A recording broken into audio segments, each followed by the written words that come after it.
중앙 진보 언론들 스피커에 말렸다. 선거 직전에 뭐 해운대 갑도 이긴다, 어디도 이긴다 이러다가 부산 다 뒤집는다라는 게 이슈였잖아요. 부산 불경만의 독특한 환경과 그 문화가 있는데 그 전체 등달아가면서 오히려 보수를 좀 결집시킨 그 정서가 틀린데도 불구하고 여기서 뭘 하려고 그러면 전부 다 기본선 찾아가고. 그쪽에서 뭐 구독자 수가 많고 조회수가 근데 많으니까 웃긴 건 그렇겠죠. 뭐냐면 부산 경남에 거기를 보는 구독자는 별로 없어요. 후보자 입장에서 보면 이거 출연하고 나오면 저 김우중 우승대에서 봤습니다. 화이팅입니다 하고 그런 용기를 막 주니까 네, 사실 고령화되면 보수화되는 거고 그러되면 이게 더 어렵기 때문에 아까 말한 대로 그런 중앙당에서 PK 특히 부산 이거는 이제 대선도 있고 총선도 있고 그런 동진정치가 더 독립선거구로 인정되죠. 예산도 확 지원하고 니 아직도 모르나? 부산, 경남, 휴대폰, 인터넷 치대 지원, 통신생활 아이가 1522-1784 바로 전해봐라. 통신의 모든 것, 슬기로운 통신생활. 부산 큰 전체를 이끌어가는 이슈를 만들지 못했다. 못했죠. 네, 그게 제일 그거는 커서. 뭐 우리 스스로 반성해요. 근데 그 키를 잡고 정책을 하는 오립소 연구소가 있잖아요. 거기는 뭐 하면 됩니까? 아니 사실 그거 하라고 있는 거 아닌가요? 아마 평가서에서 다 나올 것 같습니다. 그래서 뭔가 우리가 속도연구소가 이제 정책을 만들고 하는 건데 사실은 그 박영주 시장에 대한 문제점은 이제 우리가 바로잡게 하는 것들 이런 것들도 요번 작품 나오신 것 지난 20대 예. 우리 독수리 오행제 될 때 그렇죠. 그때 부산시당이 진짜 이슈를 몰고 가고 엄청나게 잘했었거든요. 그렇죠. 그때 5명 당시일 때 그때를 되돌아보면 참 아쉬운 점. 그때 제가 정책시장이었어요. 그렇죠. 지금 제일 컸던 게 우리가 정책의 부재. 지금 저희가 봤을 때 이게 지금 거의 수도권 위주로 또 다 몰려 있잖아요. 전라도하고 수도권에 지금 민주당 모든 되고 여기는 버려진 자식처럼 이렇게 TK, PK가 되어 있는데 제일 아쉬운 부분이 지금 불경은 뭐 패배인데 전국적 선거는 어쨌든 또 이긴 거니까. 이긴 거니까 그 이긴 선거에 묻혀서 불경의 패배 또 다음 선거에 대한 준비 이런 부분에서 그냥 도매금으로 넘어가는 그렇죠. 그런 부분이 참 안타깝죠. 이번 총선의 제일 큰 또 이슈 중에 하나가 중앙 진보 언론들 스피커에 말렸다. 선거 직전에 뭐 해운대 갑도 이긴다, 어디도 이긴다 이러다가 부산 다 뒤집는다라는 게 이슈였잖아요. 저게 왜 저렇게 저 이슈가 돼서 중앙에서 저렇게 진보 언론들이 분명히 저렇게 되어버리면 그 보수 결집을 시켜서 큰 운동이 될 텐데 이렇게 몇 개 그 큰 진보 언론들을 쫓아다니면서 사실은 거기서도 큰 마이너스가 왔단 말이에요. 왜냐하면 결집시키는 실질적으로 보면은 김준 우수공장이나 다스페이드나 우리 진보 언론 쪽에서 윤석열 심판론을 띄우는데 상당히 긍정적인 역할을 많이 했죠, 전국적으로. 전국적으로 보면 그렇죠. 그래서 총선에서 뭐 200석 이상을 뭐 이기기 위해서는 불경이 되게 중요하기 때문에 불경의 그 선수들을 집중적으로 사실 지원을 했습니다. 좋은 때 써서 했죠. 그렇겠죠. 근데 부산 불경만의 독특한 환경과 그 문화가 있는데 그 전체 등달아가면서 오히려 보수를 좀 결집시킨 부분은 뭐 있다고 부정할 수가 없죠. 사실 여론조사 결과와 총선 결과를 따지면은 그 결집률이 엄청 낮다고 봐야죠. 진짜 뭐 결정적이었다고 봐야죠. 사실은 야 이거 큰일 나겠구나. 이거 진짜 뒤집어지는 거 아닌가. 보수 쪽에서 보면 그죠? 해운대 갑에서도 뭐 월등히 앞선다. 이제 뭐 사을이죠. 네, 사을. 이재성 후보가 조영태 후보를 10% 이상 앞선다. 진보 언론들이 그 놓으면서 부산이 이라면 다 넘어간다. 정멸이다. 국힘이. 그런 입장에서 저쪽을 결속시킨 거는 일정 부분 있죠. 어쨌든 보수에 관련된 유튜버든 보수에 관련된 채널들이 너무나도 팽배해지는 사실에 반해서 사실은 민주당이 스피커를 할 수 있는 채널들이 사실 없긴 해요.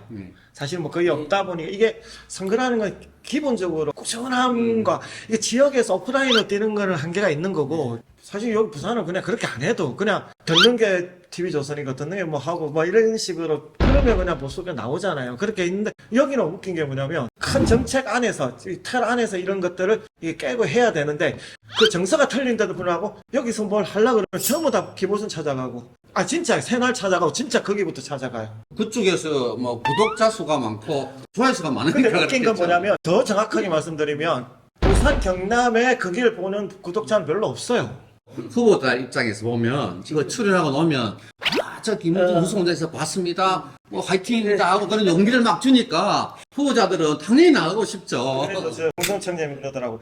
그렇게 해도 구독자 안 늘더니 거기 한번 나왔더니 10,000명이 넘었대요. 근데 전부 다 전라도, 제가 거기 살지는 않지만 전부 다 전라도 분이시고 막 하긴 한데 우리 불경만의 문화, 불경만의 조회수가 많은 유튜브 채널, 오늘 여기 센TV도 더 구독자 모이고 조회수도 많이 늘려서 진짜 불경에서 그런 역할을 할 수 있는 그런 방송들이 좀 부산 경남에서도 좀 많이 생겼으면 참고로 좋겠어요. 저희가 아시겠지만 보수다 진보다 서로 다 저희한테 배신했다라고 저기 보수 쪽에서는 뭐 이번에 배신했다 그러고 또 진보 쪽에서는 또 항상 저희가 보수 채널로 많이, 근데 그래도 많이 보시는 이유는 양쪽 다 까니까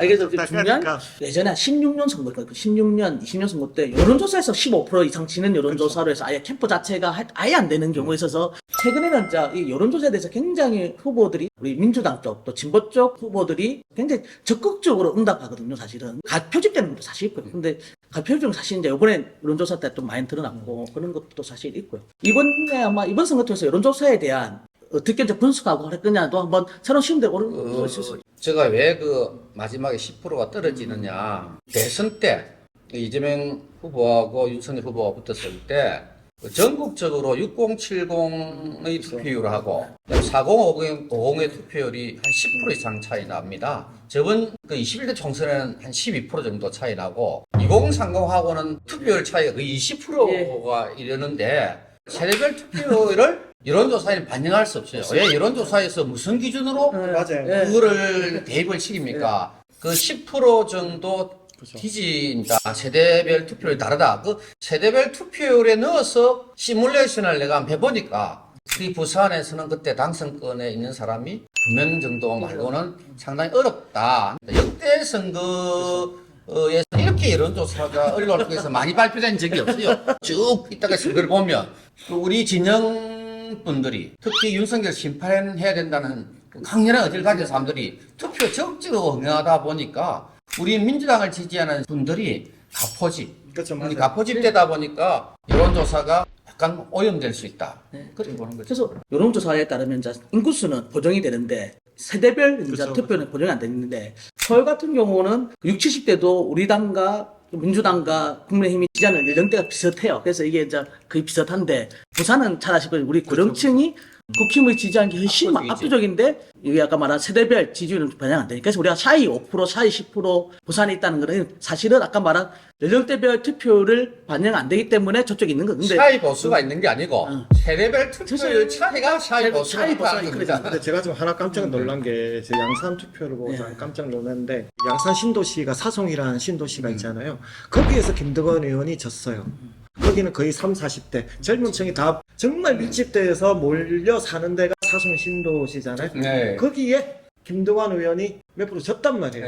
네. 야, 이거는 그런 신도시에 젊은 층인 데는 진보가 낮다는 얘기인데 그것도 깨진 거예요. 아니 그거는 결국 뭐냐 하면 양산 같은 게도 마찬가지고 양문석권이 전국적으로 맞아요. 엄청나게 컸다. 전국으로 양문석권으로 인해서 한 20석 날라갔다. 저는 그렇게 봅니다. 근데 왜 작용 방장이 있는 거니까 그렇죠. 작용 방장이 있는데 어쨌든 그러니까 내가 이제 부산만의 독특한 그게 또 이제 전략이 필요하다는 거고 보수 진보가 앞으로 갈수록 더 그렇게 되겠죠. 결집할 수밖에 없어요. 그게 왜 그러냐면 유튜브란 방송이 나오고 난 뒤에 유튜브가 알고리즘이 작동되거든요. 그래서 맞아요. 보수 유튜브를 보면 보수만 계속 나오고 진보 유튜브를 보기 시작하면 진보 유튜브만 나옵니다. 알고리즘에서. 그러다 보니까 양진영이 극단적으로 관리입니다. 그렇기 때문에 앞으로 선거는 다 양쪽이 결집할 수밖에 없어요. 근데 결집되면 될수록 부산은 더 불리하게 돌아가는 불리하게 그런 특수한 상황이 있는 거죠. 그래서 민주당 최대 지지 그룹 40대는 사실 그렇죠, 40대, 40대, 50대, 40, 50대가 최고 지지자고 6월 한때까지 겪었던 50대까지 40, 50대 최고 지지인데 30대, 그러니까 20, 30대에 대한 문제가 있는데 그리고 명지, 정관 이런 데가 이제 보통 30, 40대가 가장 많이 사는 동네인데 그 정당 투표율에서는 어떤 민주 진영이 국민의힘보다 더 많이 나왔는데 후보는 더 적게 나왔다는 거죠. 그럼 이게 어떤 영향일까 보면 30, 40대의 가장 중요한 그 하나가 이제 집 문제거든요. 거주 문제. 그분들이 다 보면 전세 가거나 처음으로 내가 이제 어떤 방식을 통해서 이제 집을 아파트를 이제 연결 쪽. 연결 정도인데 이게 양문석 후보의 그런 문제가 그 사람들 투표에 영향을 많이 미쳤거든요. 아마 보유계에서 양문석 검색량이 압도적으로 나왔거든요. 그런 것들이 이제 60, 70대 원래 국민의힘을 찍겠다고 한 분한테는 영향이 준 건 아니고 사실은 요 30, 40대들한테 영향을 많이 줬다. 포탈에서 양문석 불경의 검색량이 폭발했다고 맞아요. 들었잖아요. 수도권 사람이 죄를 지었는데 왜 여기 그래서 이재명 대표께서도 그 양문석 건에 대해서 그 당시에 뭐 공천을 뭐 박탈할 수는 너무 가면 최소한 그 당선되더라도 양문석에 대한 당에서 할 때는 최고의 징계를 하겠다. 진상조사를 해서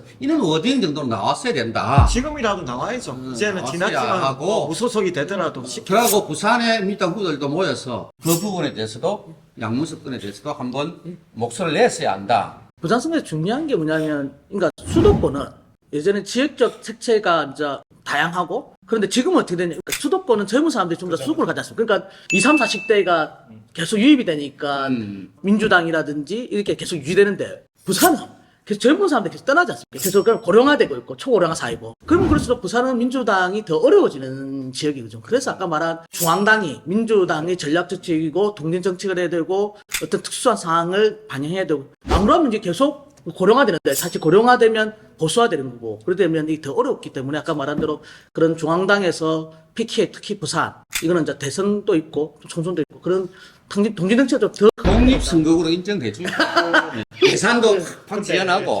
그렇죠. 이번 선거만큼 이렇게 민주당이 이렇게 나약하게 보일 정도로 이 부산 그 선거를 이끄는 어느 누구도 보이지 않았다. 그냥 네 알아서 해라. 약간 그리고 중앙도 별로 신경 안 쓰고. 지방선거를 앞두고 부산에서 민주당이 새로운 모습을 보이기 위해서는 자기 그 시당위원장을 중심으로 적위원장들, 뭐 구청장 후보들, 또 시의원 전 후보들이 진짜 하나로 뭉쳐서 민주당을 이렇게 세우는데 확고히 노력을 해야 된다. 그걸 이끌어가면서 부산을 변화시킬 수 있는 새 선두에 있는 사람이 시당위원장을 해야 된다 하는 것에 대해서는 저는 전적으로 동의하고, 그냥 이때까지 시당이 했던 또는 지역위원장이 했던 행태로 안주해서 그냥 세월만 간다면 앞으로 선거도 미래가 없다.